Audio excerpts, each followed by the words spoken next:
Good morning, everybody, and welcome to this session. My name is Richard Anderson. I'm one of the co-chairs with my colleague, and we're looking forward to a discussion today on the topic of AMH testing, pathway to empowerment or cause for confusion. And having worked in this field myself for the last quarter century, I look forward to hearing what the current view on this is. So we've got two speakers, both going to present probably slightly divergent views, and we'll look forward to a lively discussion after each one. So let's just crack on, and I'm pleased to invite our first speaker to the podium. So we have Zoya Ali here from Fertility, essentially representing the commercial corner, and her talk is on the role, benefits and risk of AMH testing for ART and non-ART related indications. So Zoya, the floor is yours. Good morning. I'm Zoya. I'm a Senior Scientific Research Associate at Fertility, and today I'll be discussing the role, benefit, and risks of AMH testing for ART and non-ART related indications. The central question of my talk is not simply whether AMH testing should be available, but how we ensure that it's interpreted responsibly. I would just like to disclose that I am an employee and option holder of Fertility Health, which provides reproductive health testing, including AMH testing. So just to begin, I want to touch upon the broader context. Across Europe, fertility rates have remained below replacement levels for decades, and unfortunately, parenthood is also being postponed. We're also seeing that women are not only choosing to have children later, but they're also having fewer of them. And the average age of first child is now at almost 30 in most countries across Europe. This matters because age remains the strongest predictor of fertility. As more people delay parenthood, demand for earlier fertility information is also increasing. AMH testing sits within this broader shift because it often is marketed or perceived as a way of understanding your reproductive potential. So before we discuss AMH, it's important to understand what ovarian reserve is. Ovarian reserve is basically, it refers to the remaining pool of the oocytes in your ovaries. However, quality is not the same as quantity, and the number of oocytes will keep on declining before birth through to menopause, but the rate and pattern of that decline varies substantially between individuals. The variation is one reason ovarian reserve markers are clinically useful, but also why we need to interpret them carefully. So there are various markers that already exist. They're biochemical and ultrasound markers, but in practice currently AMH and AFC are now the most commonly used. The key distinction is that these tests estimate the follicular pool, and like I mentioned, they will tell you about the quality of your eggs, but nothing about the quantity. So now we come to what AMH is and how it's used as a marker of ovarian reserve. AMH is made by the small growing follicles, which is why it's often used as a surrogate marker for your follicular pool. One reason AMH is clinically convenient is that it's relatively stable across the menstrual cycle, unlike FSH or estradiol. Now, a higher AMH usually reflects a higher number of these growing follicles, and it can be seen in younger women and often in people who might have PCOS or PMOS, but it does not mean that you have a better quality reserve. And similarly, if you have a lower AMH, it's indicative of a smaller follicular pool. It may predict that you might have lower response to ovarian stimulation, but again, it does not mean that you could not get pregnant naturally. Now, the slide on the right shows you something really important. Firstly, it shows that AMH is going to decline with age, particularly from your mid to late 30s. And secondly, it shows that variation between individuals is also very, very significant. Okay. So now I'm just briefly going to touch upon what AMH can be used for, what is agreed on, and what we're there's a bit of a gray area on. So you can see that obviously we've discussed it's a proxy marker for your ovarian reserve. One of the strongest clinical uses is in predicting ovarian response to stimulation. For example, when you're going through IVF or egg freezing, AMH can help your clinician to understand whether you might have a lower expected or a higher response to stimulation medication. This is also why this is why AMH is often used when you're counseling someone when they're considering egg freezing or IVF. It is also used to estimate how many eggs you might retrieve and kind of estimate the outcome of your cycle.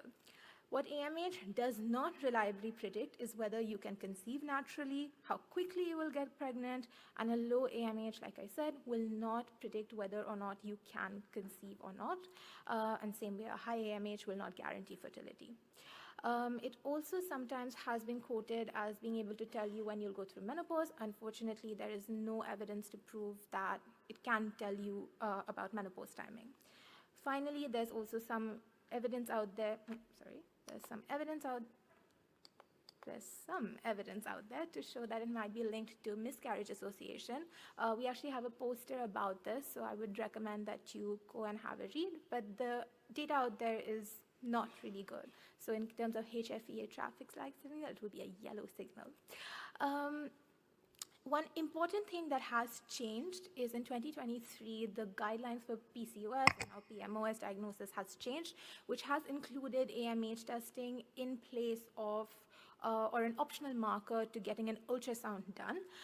Currently, the NICE guidelines is also looking at integrating that, and the consultation is currently live. So in case anyone wants to comment on that, that is something you should do. Now, the biggest thing with AMH is we talk about reference range. And one of the big problems with the reference range for AMH is that it's based on people who are in clinic. So these are people who might already have existing issues. They might have PCOS for some reason. They might have existing conditions. And then you are trying to match up somebody with this. And the problem that happens is that, say for PCOS, if the reference range data includes a high proportion of women with PCOS and you don't exclude them, if you see the chart here, so they did a bit of analysis where they looked at two reference ranges, one which did not exclude for PCOS and one which did. And across the board, they found that there was an approximately 6 to 26% higher AMH levels in the group that did not exclude for the PCOS, and there was an average inflation of about 15%. Now, this isn't just a technical issue. It can affect when someone is classified as having AMH as lower, normal, or higher than expected, and it can influence their treatment protocol, their reproductive timing, and further referrals as well. The other issue with reference ranges is that different analyzers can also influence what reference ranges they're personally using.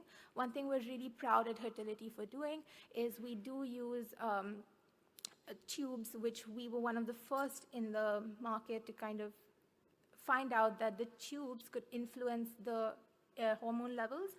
Luckily, we did find that the capillary blood collection had no influence on AMH levels.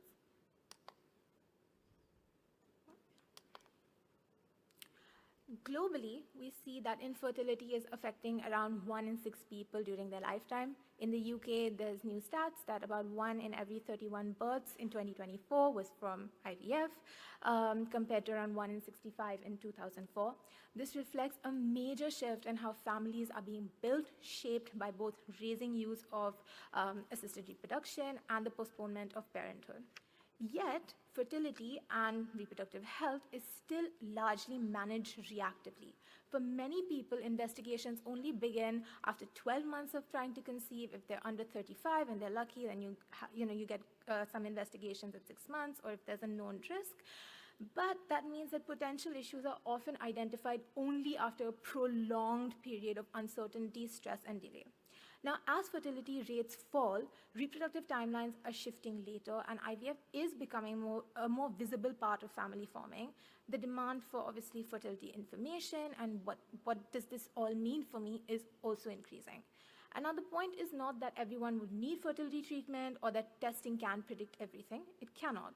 But earlier fertility education and better access to reproductive health information and proactive screening can help people understand their bodies, identify potential red flags, and make informed decisions sooner.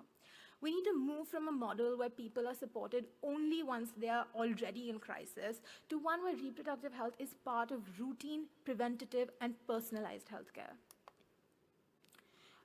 This is one of the big problems that we face in the UK. Unfortunately, the timelines for access to gynecological care is really bad. There are about 730,000 women on the wait list as of April of 2026, and it was one of the wait lists that was increasing or had increased within the specialties the most.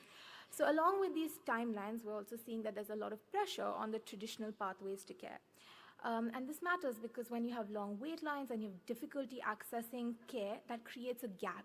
And into that gap is where private testing and, say, direct-to-consumer testing comes in. And the question is how we make sure that this is done responsibly. We can no longer pretend that it's not here, it's not on the horizon. It is very much here. People can access for AMH testing to their clinics, through private providers, and through direct-to-consumer services. A quick search on Google will give you a big mix. Even on the first page, it will be a mix of a fertility clinic, it will be a direct-to-consumer test, and they offer everything from just AMH to broader panels and testing services. Now, increased access can be positive because it can help people engage with their reproductive health earlier.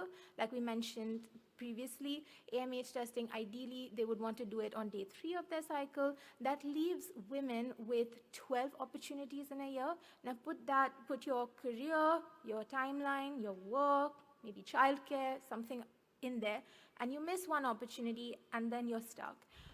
Reproductive health testing at home through something like a capillary draw can actually increase your access.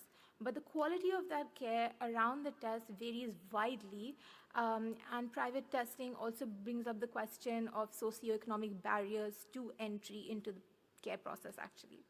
The challenge is making sure that people receive accurate information, appropriate counseling, and responsible interpretation. So this is one of the papers that is based in Australia in 2023. It looked at how people accessed AMH testing. The majority of them first heard about it from their fertility specialist or GP. However, these findings need to be interpreted with a bit of context. It was mainly done in Australia. Also, since then, direct-to-consumer testing has increased rapidly. But nonetheless, the findings highlight a very important issue, that AMH testing is being accessed through different routes and for different reasons. Someone having AMH measured as part of their fertility treatment will probably need much more different counseling than someone testing electively because they're anxious about their fertility future or simply just seeking information. The route for access also shapes the likely context of their testing. In this study, testing to fertility clinics was more often linked to medical reasons, while testing to GPs was more often linked to what they referred to as elective or information-seeking reasons. This suggests that AMH is already being used across very different clinical and personal contexts. The key message here is it's no longer confined to just a fertility clinic. People are hearing about it, they're encountering it in, say, personal interactions and clinical interactions, and they're increasingly wanting to get this test done. And that brings me to fertility. Fertility is a direct-to-consumer test. With the increasing pressure on primary care providers, we wanted to design a tool that can be used to reduce the time to diagnosis and signpost to further care sooner. Reproductive pathologies are often challenging to diagnose, and proper treatment and rely on very specific calculus of clinical and medical history, which is often difficult to ascertain in a single appointment. We built Fertility to help solve that. At Fertility, testing is embedded into a broader digital-first pathway. Users begin with an online health assessment, which I will take you into more detail in the next slide, which offers a personalized hormone testing panel.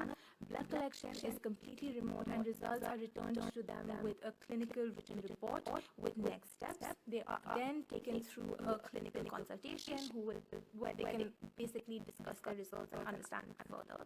Importantly, this model is not just a single blood test, which some other providers on the market do provide. Like I mentioned, some of them just do AMH testing, which on its own is not a great marker of anything.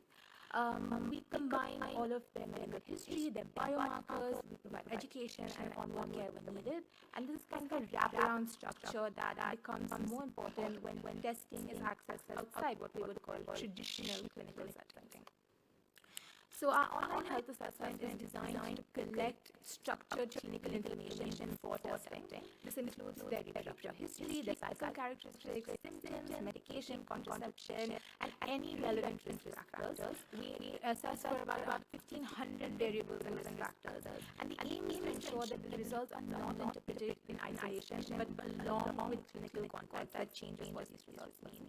And you'll be really surprised to know that the highest peak on our website is usually in 3 and 4 in the morning, which means women are anxious. They want to know. And that really brings me to the next point, who is really accessing this care and why are they coming to us. So we went back to women and kind of see who's coming, what do they want. We see that the major engagement is for women in their late 20s and early 30s. Importantly, they're not all using the test for the same reasons. Some are proactively planning for the future. That happens to be so when they come in, they can tell us what their main goal is. So most of them tell us that they're proactively planning for the future. Some are actively trying to see if someone has symptoms, and some are just trying to get over previous barriers they had to care. The chart on the left shows the planning for the future is pretty common among our younger users. We see that when women ask them when in the future, and they usually age between 1 and 5 years. And as we increase, we can then obviously shift more towards practically trying to see women who are planning for the future within the 30 plus age group usually tell they want to see within the next 6 to 12 months. That this pattern obviously makes sense. Young women are looking for information and reassurance for trying probably, and older women are more likely to navigate fertility concerns. This one is very interesting because it's from our own data. From 600,000 women, we clearly see that they're not coming for the same reason. Around 6% of these women are asking about fertility, but many are also coming, obviously, because they're experiencing barriers within the healthcare. When we're back and we ask them, why are you coming within a system where there is an option for public health, why are you choosing to come to a private healthcare system? And the top reason that they told us were that they were being dismissed by the NHS doctors, it was difficult to access any kind of care, or that they felt that their reproductive health concerns were just not being taken seriously. And this is really important because direct-to-consumer testing is often framed as purely elective, commercial, or curiosity-driven, but the reality is more complex. We cannot be like ostriches and bury our heads in the sand pretending that testing is not happening. The guidelines are out there on what AMH can and can't tell you, but it's really not being spoken in a language that our patients can understand, and gatekeeping testing is not the solution. If people are dismissed, delayed, and told that they do not need this information, they will look for it elsewhere. And we clearly see this happening with other healthcare information, where people are going to TikTok and Instagram to look for health information, and then we cannot criticize women for relying on unreliable sources when our own system is making them feel unheard and unsupported. The best response is not to block access, but it's to make sure that it's responsible, that it's regulated, it's improved, and there is clear counseling for these people. There was another paper by the next speaker, which showed that when they had access to information, which is evidence-based information and information from a direct-to-consumer testing, there was an intervention control group. The thing that was interesting, though, is that despite the control group having better understanding of AMH testing, less positive attitude, or higher knowledge about it, in the end, the way both groups would react to a hypothetical situation on what would happen was essentially the same. And that kind of highlights that people may understand all of these things, but at the bottom, these decisions are very emotionally charged, which again circles back to the point that they need to be counseled, and not just counseled at one point where it's pre-test. They need to be held, their hand needs to be held throughout the whole process. And again, at Fertility, we take this really seriously, like I said. Our reports are designed to not only be understood on their own, but we also ensure that there is clinical support throughout the journey to help the customer understand what is happening. And to kind of just tie everything back in, this is another study which looked at what clinicians thought about AMH testing. And if you see the bars, they obviously do think of certain things which are evidence-based, but there are also occasions where they believe things that are not evidence-based are true. For example, 5% believed that AMH could predict natural conception or birth, 22% predicted that it could predict premature menopause. There's also a difference in how the testing is initiated. Specialists were more likely to initiate the idea of AMH testing themselves, and GPs were more commonly being asked or requested this by their patients. This is important because it reflects what we're increasingly seeing in practice, that patients are aware of this testing, but they may not always understand what the results can or cannot tell them. So the issue is not just about what the public is thinking, but it's also what clinicians are thinking and understanding. And this is kind of an important one to tee up the whole thing, where clinicians are not feeling confident enough. So the answer to, okay, this test may cause anxiety, is not, we cannot test. It is, we need to build a better system. We need to train our clinicians. We need to provide better information to the public. We need to support people better. And yeah, I think that brings me to the end of my talk, where I basically summarize all of that we need better guidelines on what are the appropriate uses and limitations of direct-to-consumer testing. We need to strengthen the claims around it. We need better research into AMH reference ranges within ethnic minorities and different groups, and also looking at how this testing impacts people. You can, if you scan the QR code, you should be able to go to the article that has already been written on it by the ESHRE Journal Club. And that brings me to the end of my talk. I want to thank my entire team at Fertility, my entire team at the ESHRE Journal Club, which actually started this whole presentation, and obviously to ESHRE for giving me a platform to talk about this.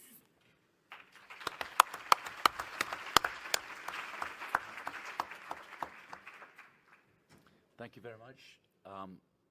We've got time for some questions, and Professor Harper is quick off the mark. Thank you, Professor Harper from UCL. Zoya, thanks for that, but I am a bit confused because you started off very clearly saying that measuring AMH didn't tell you a lot of things, which you then went on and said it was useful for women to know. And I know Fertility is now testing for lots of other things as well, and there's so many other health platforms out there, not just to do with fertility, but just testing everybody. But all this testing, what does it actually mean to the women? Is it giving them empowerment? Is it giving them health information that's really going to benefit and lead them forward? Or is it just giving them more confusing? They've become more of the worried well, sitting in their room at 3 a.m., worried about everything that's wrong with them. I'm really confused about all this measuring you're doing, what it's really benefiting for the woman. Thank you for the question, Joyce. I think it's a very individual response, to be very honest. We have women every single day that will come in and say, this is testing that I couldn't get. I got answers that I couldn't access. And just to be clear, Fertility is beyond AMH testing. We test a whole range of panel. We provide end-to-end reproductive health care. Again, it really depends on who the person is. I feel that I'm in that age where I'm tipping over the 32 fence with all my friends, and then we're all stressed. And I personally would like to have options. I would like to know where I am, instead of rolling up at a clinic at 35 and then being told, well, your AMH is really poor, or you don't really have any options. I'm not sure that quite addresses the question, Joyce, does it? I suspect you're... What are you measuring? I know what you're measuring, but what does that give the woman? A diagnosis. Yes. 70% of cases, a diagnosis. Of what? Such as PCOS. Sorry, can we have the speaker answering the question? Yeah. Sorry. So Helen is correct. So in 70% of cases where people come in telling us that they suspect they have something, they end up with a diagnosis of 18 of the most common conditions, ranging from PCOS, thyroid disorder, hyperlactin, and amongst others. Yeah. Jackie, thank you. Yeah, I'm equally baffled for this argument. So if I understood one of your slides about what you could and couldn't do, a lot of what you can't do is predict the future in terms of fertility, in terms of natural conception, time to pregnancy. This is by your own admission. But at the same time, it sounded from the presentation that most people are coming to try this testing or use this testing for future-orientated information, like how long could they postpone having children, for example. So there's, to me, I think, okay, why not, if you're making the argument that they're coming to you and they want information and you can't, by your own admission, personalize that information, why not just give information to everybody? Why have to have an entrance AMH testing in order to have information that people can use to make informed decision making? Especially given that by your own admission, you can't really predict anything in the future that will be worthwhile, except that when they start doing actual ART. Like, why do we need this AMH testing? Let's give it to everybody for free. We'd love to. I think to answer your question, we don't provide just AMH. We do provide AMH within a full panel. We do not also use it as a barrier to entry. We do also acknowledge that this is a private test. There is socioeconomic access that exists. I think one of the reasons that we don't, at any point claim that we will be able to tell you when you can get pregnant, whether you can get pregnant or not. This is very clearly addressed in all of our communications, and we do ensure that we let them know that AMH is something that will decline and regular monitoring is something that they would require. I feel that, like I said, having those answers before you end up in a clinic with limited options is what we're trying to champion. And again, AMH is now not just you would about... end up in the clinic anyways if all you did was monitor every year your AMH until you were 35, right? So I guess what we're all kind of struggling to understand is what is the added value of AMH testing when you're 26? What additional content are you getting given that it cannot see into the future? I mean, I think that I'm not, I can see your commercial interests, fine, but I think that that's something that fertility needs to ask itself in a way. That was my main point. Absolutely. I feel like there's certain edge cases where we are seeing higher increase in POI. If I'd say that somewhere we could maybe catch them earlier. And also, like we mentioned, AMH is now used for even PCOS diagnosis. Sometimes access to an ultrasound scan is not possible, and that's another potential way where we could optimize the testing. Thank you. Next question. Hi, Zoya. Thank you for the presentation. I'm Chanel Scott. I'm a medical sociologist, and I work on AMH testing. So I was really wanting to focus on the UK context. That's my context as well. And so you said a lot of women are coming to you basically saying they don't have access to gynecological services on the NHS, and that was one of the reasons of where fertility fits in the market. I understand that. My question is, are you seeing consumers coming in to do AMH testing for reasons that are not indicated in the evidence? So you're saying that they're not getting gynecological services, but where does the AMH testing come in to fill that gap of not getting gynecological services on the NHS? Like I mentioned previously, you cannot get, in the UK, you cannot just go to your GP and be like, okay, I'm concerned, I want to understand what's happening, I want to get a full, MOT done. AMH testing, your GP cannot provide it. They will need to refer you ahead, and that can often meet with questions of how long have you tried to conceive. So most people have to wait.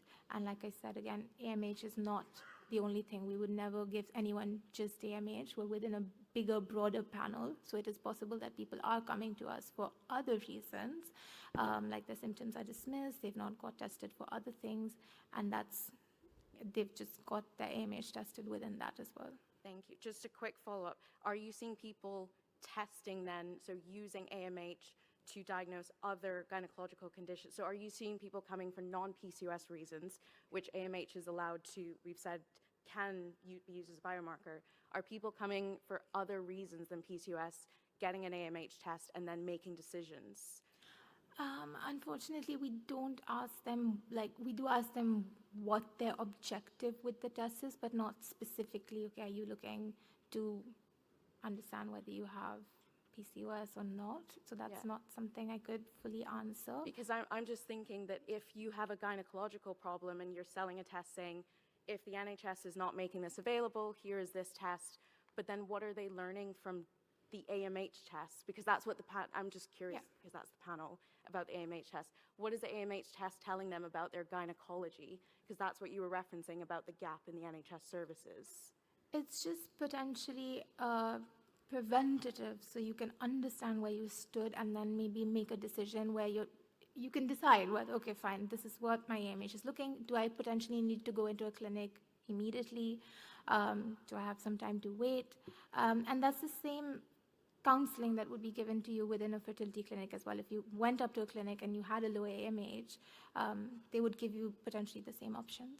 We are running short on time, so I need to move on to, can we have just a very succinct question rather than anything else? Because we've got a couple more questions and running out of time.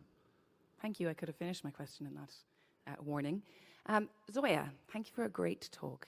I'd love to know if you think that in all of our analysis of every single clinic that exists, whether we saw that every single clinic is offering fertility MOTs simply just testing AMH and maybe a scan, and not providing any other in-depth analysis of their other hormone markers, of their other symptoms, building it into the context of 54,000 clinical scenarios that we've coded, charging over £1,000 for that simple test, then referring them on for either egg freezing or IVF immediately. Do you think that's a little bit hypocritical of a clinic to offer, instead of allowing somebody to just assess from the comfort of their home for a much lower price point, £149, and seeing where they are, getting full clinical support included within that? Hypocritical? I would just say if you did a scan of the top 10 pages right now, a lot of them will belong to fertility clinics, and there are many of them would just offer AMH testing without any additional panels for a fertility MOT. And perhaps just one last question, if it's succinct, please. Yeah, hi. I'm Kate Booth from a company called The Point. You mentioned POI, and I guess, Richard, you invited me to this talk, in fact, from yesterday's symposium. We discussed there where AMH is unreliable for POI. So could you just elaborate a little on why you think it's helpful in that patient population? We know that 1 in 27 women are now diagnosed with POI. Not essentially for the diagnosis, but potentially for management of their fertility options. That's if they want to explore something like egg freezing, then in that context it might be beneficial for them to have answers sooner than later. Okay, thank you. Thank you. I think we need to move on. Thank you very much. Thank you so much.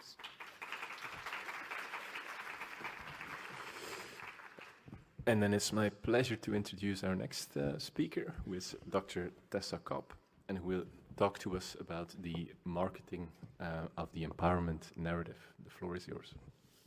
Thank you. Thanks so much for inviting me. So I will present a different perspective, which boils down to empowerment coming from knowing the facts before getting an AMH test. So I have no financial ties or conflicts of interest to declare.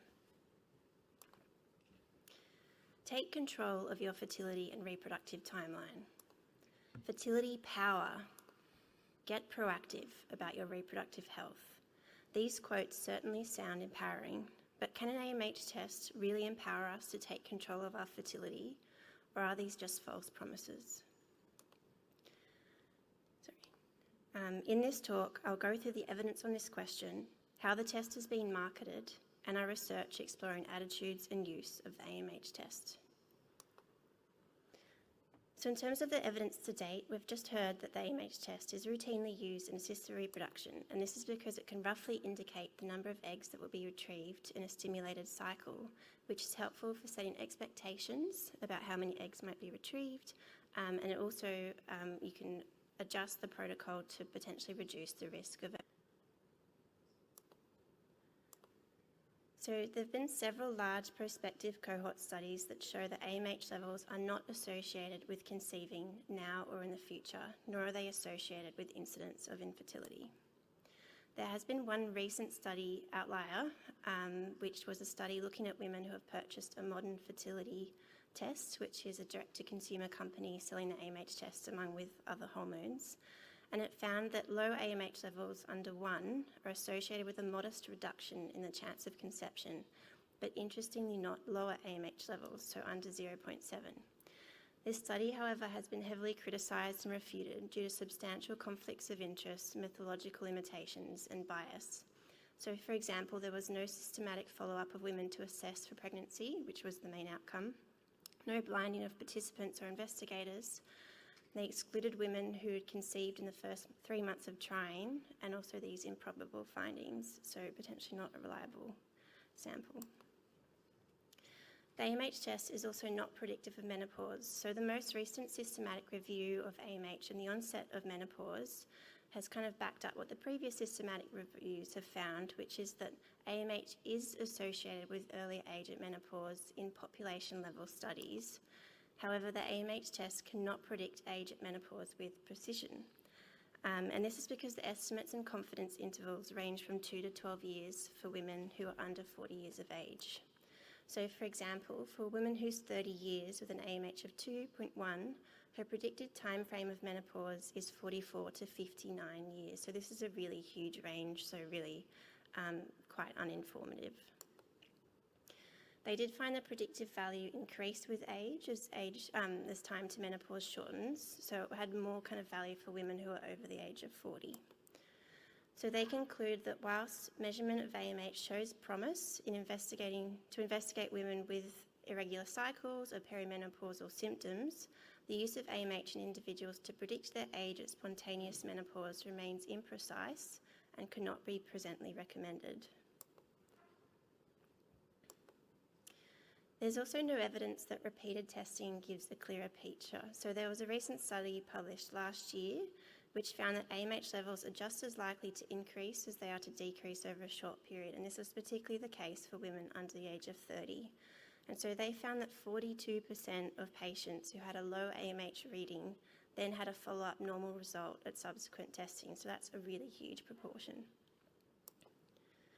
And so because of this evidence, the guidelines and consensus statements all agree and strongly discourage AMH testing in women without infertility. So, for example, the American College of Obstetricians and Gynecologists say the test should not be ordered or used to counsel women who are not infertile about their reproductive status and future fertility potential.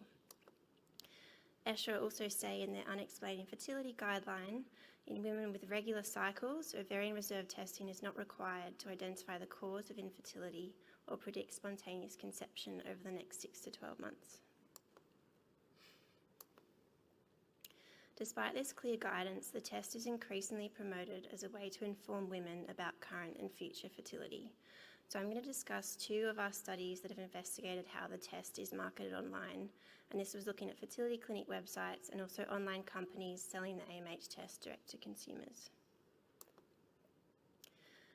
So this is our content analysis of Australia and New Zealand fertility clinic websites published in BMJ Open in 2021. So we assessed 25 fertility clinic websites and found that the amount and accuracy of the information varied really widely. So whilst 36% of the websites listed an important test limitation or caveats, so for example that the test could indicate egg quality, not quantity, or sorry, vice versa, could indicate egg quantity, not quality, or was not predictive of fertility or may be artificially lower on oral contraception, we found that up to 36% claimed the test could assess future fertility potential, current fertility or menopause timing for women. 32% said the test was suitable for women planning for pregnancy now or in the future, so this group that's kind of outside of the guideline recommendations. And 44% of the websites contained persuasive statements promoting the test as empowering to women. So they included quotes such as, "Information is power and lets you take charge of your fertility."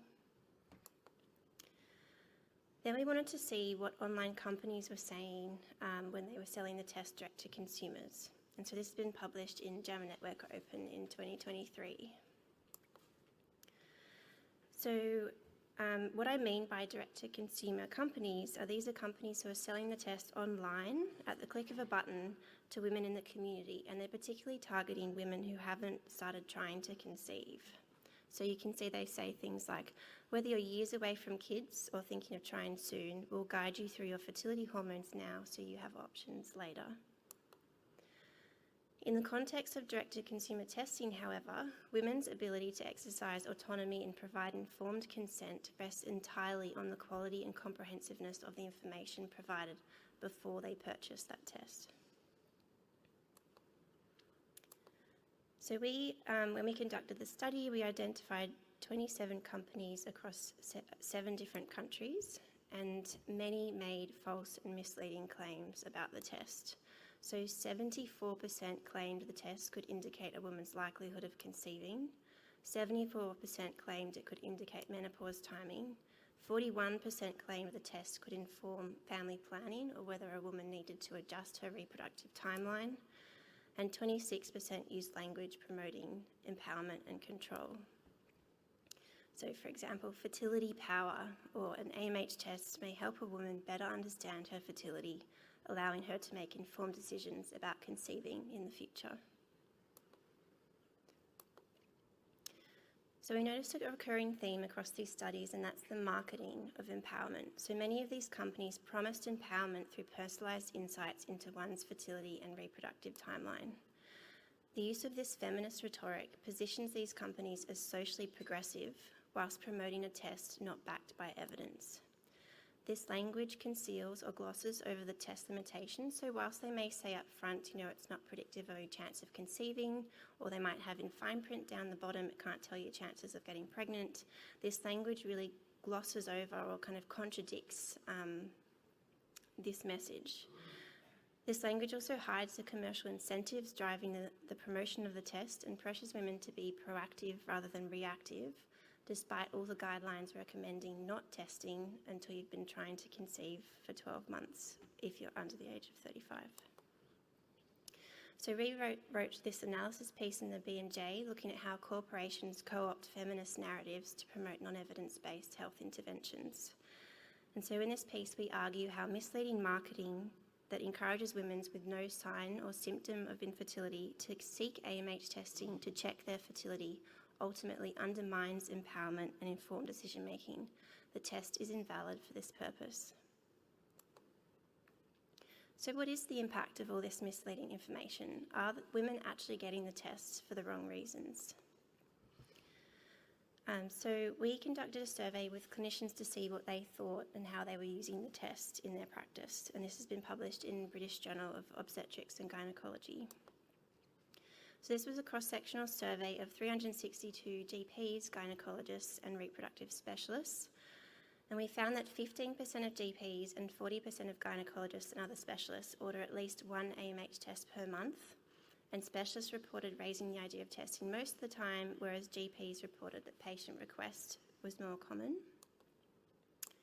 In terms of clinician knowledge, we found that only 2/3 correctly identified that AMH testing cannot reliably predict a woman's fertility potential, and only half said that it could not reliably predict age of menopause for individual patients. And so what this study shows is that there's a need for better awareness about when testing is indicated and also how to counsel women if they come to you with that test result. We then wanted to see who in Australia was having an AMH test and for what reasons, and this study has been published in Human Reproduction in 2023. So this was a cross-sectional population-level survey examining AMH test use in 1,773 women. It was a representative sample from the community, aged 18 to 55 years in Australia. We found that 13% had previously heard about AMH testing, and 7% reported having had an AMH test. Testing rates were associated with educational attainment, so having a higher degree, and highest among those currently aged 35 to 39 years. When we looked at reasons for AMH testing, so women had to pick just one reason, concerningly, we found 30% had the test for reasons not supported by the evidence. So 19% got the test because they were considering getting pregnant soon and wanted to understand their chances of conceiving. 9% got the test just because they were curious about their fertility. 2% got the test because they were considering delaying pregnancy. And so why is this a problem? Women believing this test can reliably predict their fertility, and basing lifelong decisions on the result can have serious consequences. For a woman who gets a normal result, it may cause a false sense of security about delaying pregnancy. Or if she gets a low result, she may experience unwarranted anxiety about her ability to conceive, which may pressure her to pay thousands to freeze her eggs, conceive earlier than preferred, or start IVF when it's not needed. To illustrate the impact of this test can have on women, I'd like to share a true story about Zara. So when Zara was 24, she was curious about her fertility, but a long way from trying to get pregnant. She took the AMH test and was told she had as many eggs as a 39-year-old woman. She spent days in bed and for months grieved the family she thought she may never have. She then tried to conceive and got pregnant the first month they tried. She says, "Had I not got the test, I'm sure I wouldn't have gotten pregnant that young." She now believes the test result was misleading. The same thing happened with her second child years later. She conceived in the first month of trying.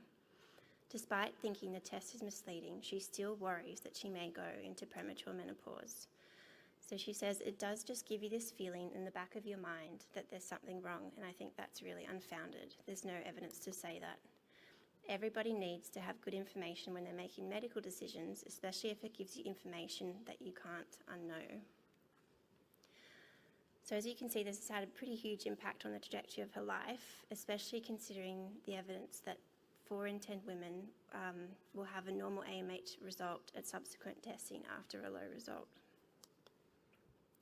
So taken together, women are getting tested outside of recommended settings, and the misleading information online is likely undermining informed choice. This also places a large burden on clinicians to dispel misconceptions and also help women interpret their result. So there's an urgent need for better quality information. So we aim to co-design some evidence-based information free from commercial interests and test it in a randomised trial. And this study has been published in Human Reproduction in 2024. So in terms of our co-design methods, we established a consumer panel and clinician advisory panel. We then ran co-design workshops with the consumers to gather their experience and explore their information needs around their fertility. We developed a patient handout which underwent several rounds of feedback and revision with a multidisciplinary team, consumers and clinicians. We also ran it through our team's health literacy editor to reduce the health literacy demands of the information.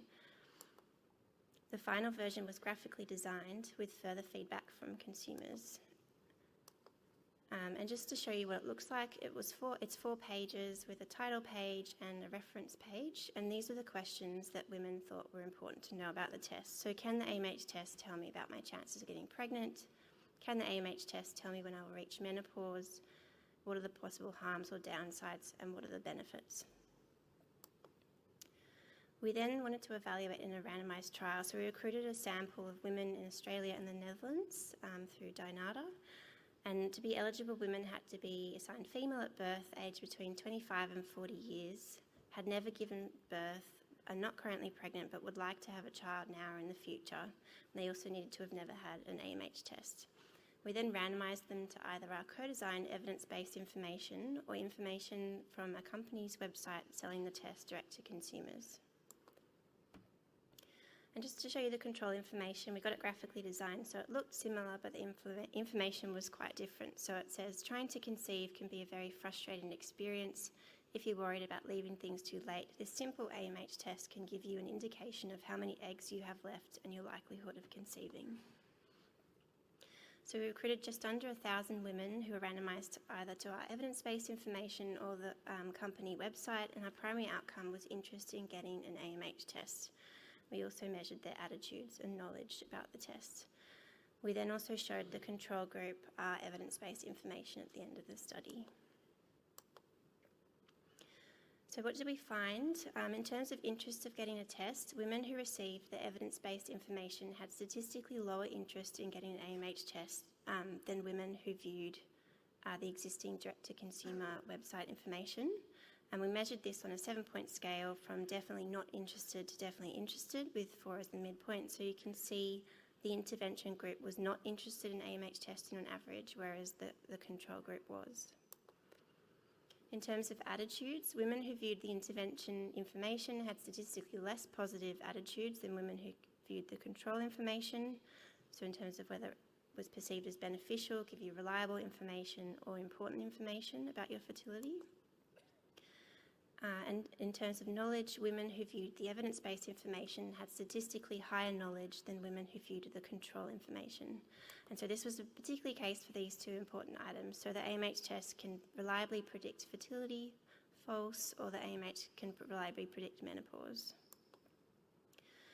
So this study shows that women have lower interest in getting an AMH test, less positive attitudes and higher knowledge when they have access to evidence-based information. Our evidence-based information has been endorsed by the Royal Australian New Zealand College of Obstetricians and Gynecologists and disseminated through the media and is on some key consumer websites. We've also launched a university-backed social media campaign to try and counter some of the misinformation and misleading marketing about the AMH tests online. It's hard to know whether this is just a drop in the ocean, but it's had over 2.7 million views, so hopefully doing some good in portraying the test accurately. So to reclaim true empowerment, women need access to accurate, complete information on when the test is needed or not needed before testing, along with the potential benefits and harms. Only then can women make an informed decision about whether to purchase the test. There's also an urgent need for better regulation to keep pace with the speed, scale and global nature of digital marketing practices, particularly social media advertising. And this would help shift the responsibility back onto systems rather than onto women to try and navigate this sea of misinformation. So here is the QR code to our evidence-based information. It's free to use. We'd love you to use it, so please do and share it with your patients. And I'd just like to acknowledge my amazing team and all study participants. Thanks so much.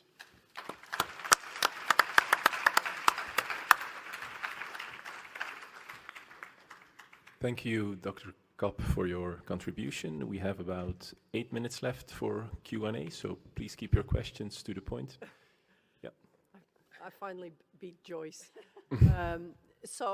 So the thing that I think is really interesting is that even though they had evidence-based information, they didn't go to 0 or 1 in terms of interest. They're still at the neutral point. So they're not, they went from leaning towards having it to just being a bit more ambivalent, yes, no type of thing.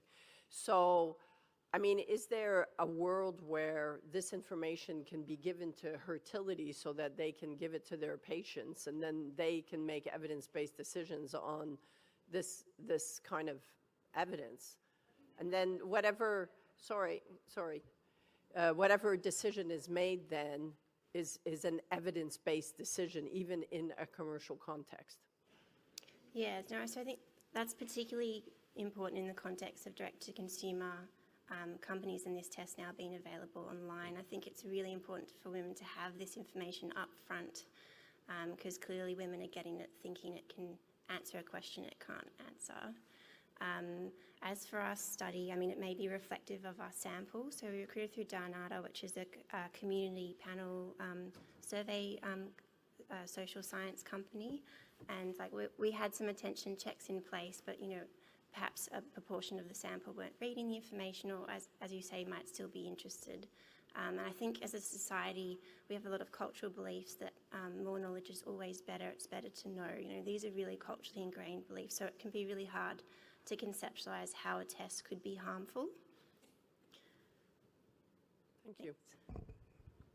Okay, next question, please, Joyce. Okay, I'll be quick. Yeah, I've heard many people with Zara's story. And we've got this social media and great marketing now, which is perpetuating all this misinformation. And this is a bit like the IVF add-on story, and it just all gets embedded. What do you think about the countries now, such as Greece and France, that are offering this free because the politicians have just got totally misinformed about what this can offer people? Yeah, that's really crazy when you look at the evidence. The test is not the answer. The AMH test is not helpful in this situation. Yeah, I think that's really problematic, and we're going to just see more and more stories like Zara's. Thank you for your question. And the following question from the middle of the room. Hi, it's Melanie Davis from London. Two fairly quick questions. One is about dissemination. Had you considered going to the bodies that have produced the guidelines and seeing if they would disseminate the evidence-based information to assist you, and also to make more international context, for example, through ESHRE? You have, 130 countries at least represented here. Second question, had you considered a logical follow-up study of sending the information you've produced to the companies that offer commercial testing and asking whether they would be willing to post it on their websites and perhaps collecting the replies in an anonymized format, of course? Yeah, no, those are fantastic ideas and great questions. So great points for dissemination. It has been endorsed by the Australian body of obstetricians and gynecologists, but that's a great suggestion to reach out. And ESHRE, if you can share it widely, that would be fantastic. As for the companies, so the company we use as the control information has actually since improved their information. We did contact them, and they were very quick to improve their information. We have reached out to several in Australia, and there's been mixed responses. So I have been, threatened. They've threatened to sue me, or they've changed their information. So there's the spectrum. Thanks. Okay, next question on my right-hand side. Hi, I'm Daniela from Brazil. Thank you very much for your very nice and important talk.